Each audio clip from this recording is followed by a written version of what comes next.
Now when the day of Pentecost had come, they were all with one accord in one place.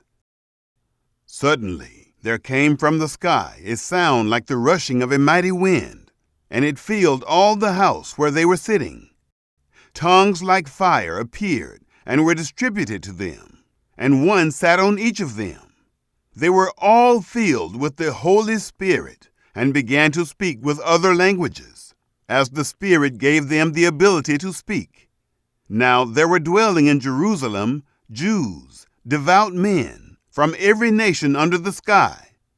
When this sound was heard, the multitude came together and were bewildered, because everyone heard them speaking in his own language.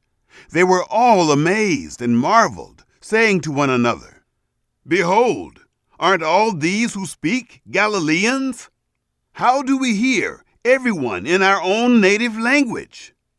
Parthians, Medes, Elamites, and people from Mesopotamia, Judea, Cappadocia, Pontus, Asia, Phrygia, Pamphylia, Egypt, the parts of Libya around Cyrene, visitors from Rome, both Jews and proselytes, Cretans and Arabians.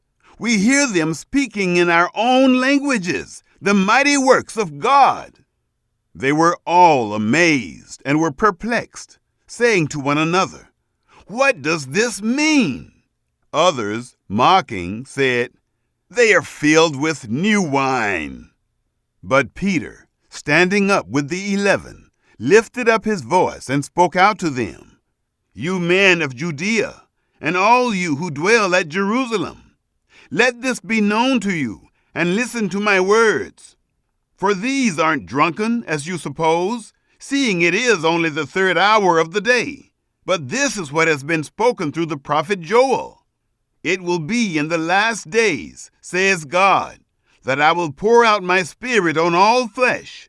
Your sons and your daughters will prophesy. Your young men will see visions. Your old men will dream dreams. Yes, and on my servants and on my handmaidens in those days I will pour out my Spirit, and they will prophesy. I will show wonders in the sky above,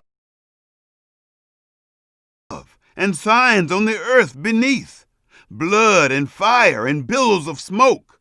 The sun will be turned into darkness, and the moon into blood, before the great and glorious day of the Lord comes. It will be that whoever will call on the name of the Lord will be saved."